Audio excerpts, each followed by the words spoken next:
ज्ञान व्यापी पर मुस्लिम पक्ष को एक और झटका लगा है। जी हां, यह खबर आ रही है ज्ञान व्यापी मामले में कोर्ट ने मामले को सुनवाई योग्य माना है। इस वक्त की यह सबसे बड़ी खबर है। और आपको बता दें कि ज्ञान व्यापी मामले में मुस्लिम पक्ष की याचिका खारिज हो चुकी है। ज्ञान व्यापी पर मुस्लिम पक्ष को एक और झटका, क्योंकि याचिका है खारिज और कोर्ट ने मान लिया है कि यह मामला सुनवाई योग्य है। तो ये अपने आप में बड़ी खबर, क्योंकि ज्ञान व्यापी पर मुस्लिम पक्ष को एक और झटका, याचिकाएं खारिज और कोर्ट ने यह माना कि यह पूरा मामला सुनवाई योग्य है।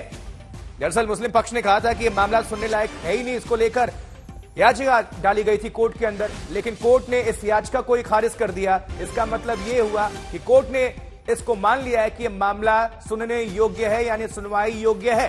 ज्ञान व्यापी पर मुस्लिम पक्ष को एक और बड़ा झटका, ये इस वक्त की बड़ी खबर ज्ञान व्यापी मामले से जुड़ी हुई।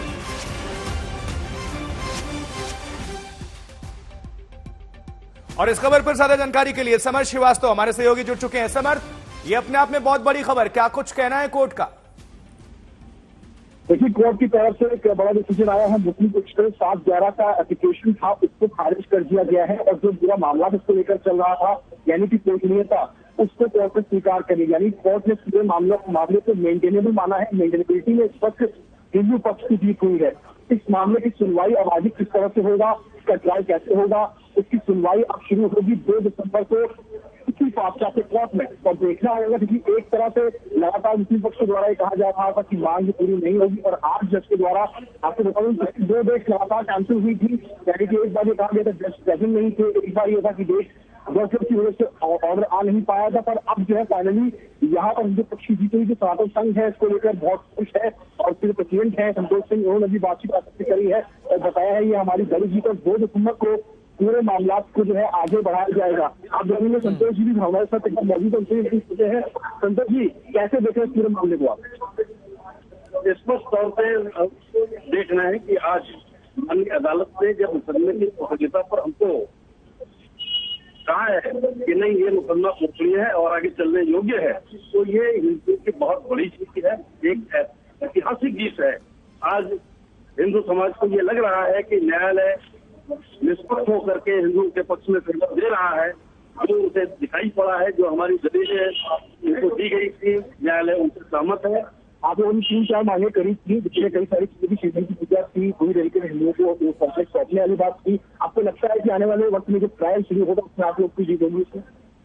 निस्संदेह तौर पे ये हमारी तीनों मांगे आने वाले समय में मांगी जाएंगी, लेकिन अब माननीय अदालत को हम सबसे पहले जो वर्तमान में शिवलिंग है उस शिवलिंग की पूजा अर्चना के लिए पहली एप्लीकेशन को मूव करेंगे और चाहेंगे कि हमको पूजा का अधिकार मिले। और इसके बाद समय समय धीरे धीरे हर बिंदु हमारे जो है उन बिंदुओं पर बहस होगी, ट्रायल होगा और पूरे ज्ञान व्यापी परिषद को हिंदुओं को सौंपने की बात की जाएगी, क्योंकि ये ज्ञान व्यापी परिषद जो है हिंदुओं को मिलने का एक बहुत बड़ा रास्ता खुला है।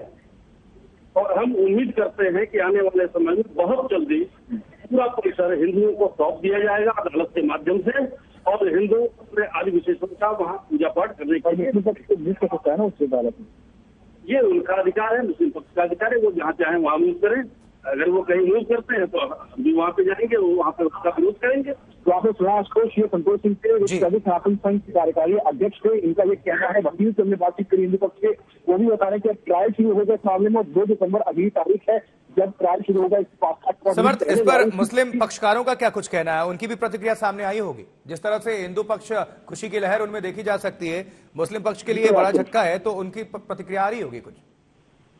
मुस्लिम पक्ष के वकील थे, इनसे हमारी जब बातचीत पहले भी हुई थी तो उन्होंने यही कहा था कि अगर उनकी मांग जो है वो खारिज कर दी जाएगी, अगर हिंदू पक्ष की जीत होती है तो वो आगे उच्च अदालत की ओर बढ़ेंगे, यानी कि अब वो हाईकोर्ट सुप्रीम कोर्ट के दरवाजे पूरे मामला में जो है खटखटा सकते थे। 2 मामले अलग हैं। श्रृंगारगौरी का मामला अलग था, ये मामला साइमल्टेनियसली साथ चल रहा था फर्स्ट क्लास कोर्ट में, जिसका एक तरह से 2 डेट लाइन उनको पेंडिंग दिया गया। पर आज की तारीख में जब महेंद्र पांडे जो कि जज हैं यहाँ के, उन्होंने जब ऑर्डर दिया तो उन्होंने यही माना है कि जो मुस्लिम पक्ष याचिका से खारिज किया है और मेंटेनेबिलिटी को लेकर इसकी गोपनीयता को ओके किया, जिसके बाद अगली तारीख उन्होंने 2 दिसंबर दी है जब इसको मान सकते हैं कि ट्रायल शुरू होगा। जैसा कि अभी संतोष ने बताया,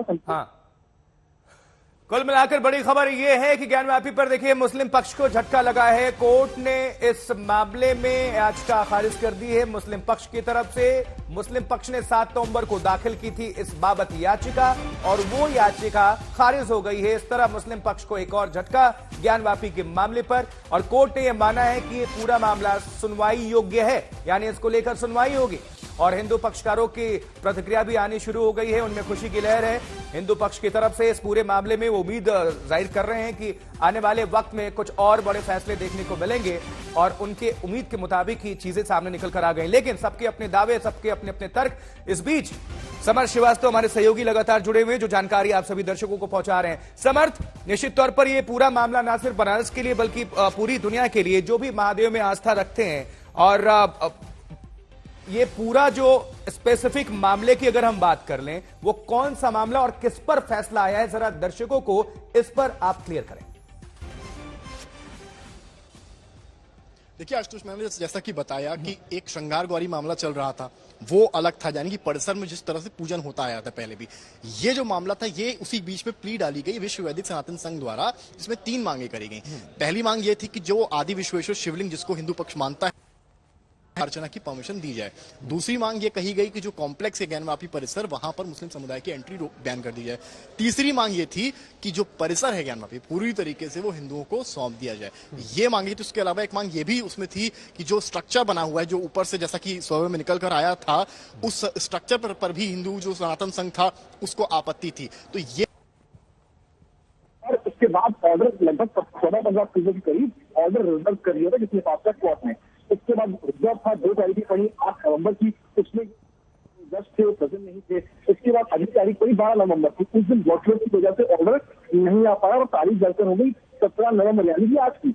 और आज की तारीख में जब कोर्ट में महेंद्र पांडे आए, जो कि जज है, उन्होंने क्लियर ऑर्डर दिया है कि ये केस मेंटेनेबल है। आपको याद होगा श्रृंगार गौरी केस में भी इस तरह का ही आया था, जब ये लड़ाई थी कि भाई मेंटेनेबल है कि नहीं है, तभी वहां पर जो कोर्ट थी इसने इस केस को भी मेंटेनेबल माना था। इसके बाद काफी लंबा जो है ट्रायल चला था, सुनवाई का दौर चला था, और उसके बाद सेम चीज यहाँ होती दिख रही है, यहाँ पर भी मेंटेनेबल माना गया। इसका यह मतलब बिल्कुल भी नहीं है कि जो मांगे 3-4 हिंदू पक्ष की तरफ से करी गई है वो पूरी हो गई है। हिंदू पक्ष की तरफ से करी गई है वो पूरी हो गई है। इसका मतलब सिर्फ इतना है कि 2 दिसंबर जो अगली तारीख है, उस पर इन चारों मांगों को लेकर यानी कि बहस शुरू होगी। ये इसका पूरा क्रक्स है कि अब फिलहाल हिंदू पक्ष की जीत इसलिए है क्योंकि अगर ये पेस मेंटेनेबल ही नहीं होता, पोषणीयता ही इसकी स्वीकार नहीं होती, तो शायद ये जो मांगे थी उसी के साथ वहीं पर दब जाती। पर क्योंकि ये केस जज ने मेंटेनेबल बताया है, इसके साथ ही इनकी जो मांगे हैं, जैसा कि सनातन संघ है, वो आपको खुश नजर आ रहा होगा, जो हिंदू पक्ष के वकील जिनसे हमने बात की। लेकिन मुस्लिम पक्ष में निराशा होगी इसको लेकर, क्योंकि उनके लिए झटके से कम नहीं है। एक बड़ा झटका माना जाएगा मुस्लिम पक्ष के लिए। जब श्रृंगार गौरी केस में भी सिचुएशन थी, तभी मुस्लिम पक्ष ने कहा था हम आगे ले जाएंगे, और उन्होंने किया भी। इस बार भी वही सिमिलर सिचुएशन मुस्लिम पक्ष के लिए है। हालांकि मुस्लिम पक्ष के जो वकील है उनसे मैंने बातचीत करी थी ऑर्डर आने से पहले, तो उन्होंने यही कहा था, पहले तो कॉन्फिडेंस से कि मांग ओके नहीं होगी, इनके तरफ जज की तरफ से करा जाता है, तो हम फर्दर आगे बढ़ेंगे, उच्च अदालतों की तरफ जाएंगे। ये मुस्लिम पक्ष के वकीलों ने हमको बताया था। ठीक वैसा ही लोग आप आने वाले वक्त में देख सकते हैं। देखना यह है कि 2 दिसंबर को भी केस भी देंगे अगली, जहां पर सुनवाई होगी, जहां पर हम हिंदू मुस्लिम पक्ष के वकीलों की बहस भी दे सकते हैं इन 3-4 मांगों को लेकर। उससे पहले क्या मुस्लिम पक्ष जो है उच्च अदालत की तरफ मूव करता है, ये देखने वाला होगा। और फिलहाल ये हिंदू पक्ष की जीत है, और इस वक्त जो है यहाँ पर जितने सनातन संघ के लोग हैं वो काफी खुश हैं। और हिंदू पक्ष के वकील की काफी टाइम से मामला चल रहा था, हिंदू पक्ष के वकील ने हमको बताया कि लगभग 2 डेज चेंज हो चुकी थी। आज उनको उम्मीद थी कि आज हालांकि ऑर्डर आ जाएगा, और उनका जो अंदेशा था वो एकदम ठीक साबित हुआ, और ऑर्डर आया और पूरी तरीके से उनके हाथ में आया। अब उनके लिए तरफ ये कहा जा सकता है कि हिंदू पक्ष के लिए लड़ने के लिए मैदान खुला है। अगर मेंटेनेबिलिटी ही ओके नहीं होती तो उनके पास बहस कर कुछ बचता नहीं, और अब क्योंकि मेंटेनेबिलिटी ओके हो गई है तो उनके पास काफी चीजें हैं बताने के लिए। अगर उन्होंने कुछ दावे किए हैं या 3-4 मांगे करी है, उनको कैसे प्रूव दावे किए हैं या 3-4 मांगे करी हैं, उनको कैसे प्रूफ करेंगे, कैसे वो मनाएंगे, क्या साक्ष्य रखेंगे, क्या चीजें रखेंगे, वो सारा करने के लिए उनके पास कहीं ना कहीं वो मैदान भी है जहां पर वो ये सारी चीजें कर सकते हैं। इसी फास्ट ट्रैक कोर्ट में जहां पर आज ऑर्डर आया है, वहीं पर इसकी बहस की शुरुआत होगी। अगली तारीख है 2 दिसंबर। बिल्कुल, तो कोर्ट ने मामले को सुनवाई योग्य माना है। मुस्लिम पक्ष का एप्लीकेशन खारिज हुआ, 7 नवंबर को दाखिल की गई थी यह याचिका, और अपने आप में यह बहुत बड़ी खबर है। एक तरफ कह सकते हैं कि खुशी की लहर है हिंदू पक्ष में, हिंदू पक्षकारों में, उनके समर्थकों में, वहीं मुस्लिम पक्षकारों की अगर बात करें तो उनके लिए ये झटके के तौर पर देखा जा रहा है। निराशा होगी जरूर, थोड़ी देर में प्रतिक्रिया भी सामने निकलकर आ जाएगी। लेकिन ज्ञानवापी पर इस वक्त की सबसे बड़ी खबर यह है कि मुस्लिम पक्ष को एक और झटका। और आपको बता दें कि जो 7 नवंबर को याचिका लगाई गई थी मुस्लिम पक्षकारों की तरफ से, कोर्ट ने उस याचिका को खारिज कर दिया है और यह माना है कि यह मामला सुनवाई योग्य है, यानी कि सुनवाई होगी इसको लेकर। तो जिला कोर्ट ने अब अगली तारीख इस पर सुनवाई होगी दिसंबर 2। ज्ञानवापी पर मुस्लिम पक्ष को एक और झटका। और इसके पहले आपको जैसा लगातार बता रहे कि 7 नवंबर की जो याचिका लगाई गई थी उसको खारिज करते हुए अदालत ने यह कहा है कि यह मामला पूरी तरह से सुनवाई योग्य है। अब अगली तारीख क्या है? 2 दिसंबर। 2 दिसंबर को ही अगली सुनवाई होनी है, यानी बहुत ज्यादा दिन नहीं है। 17 तारीख है आज, बस थोड़े दिन के बाद यह सुनवाई होगी। लेकिन ये बनारसी काशी अगर बात कर ले कि जिला अदालत की तरफ से, तो ये जो अभी फैसला सामने निकल कर आया है वो 2 धड़ों में, 2 खेमों में हम देख सकते हैं। एक तरफ खुशी की लहर, एक तरफ निराशा। तो ज्ञानवापी पर मुस्लिम पक्ष को एक और झटका और कोर्ट ने पूरे मामले को सुनवाई योग्य मान लिया है।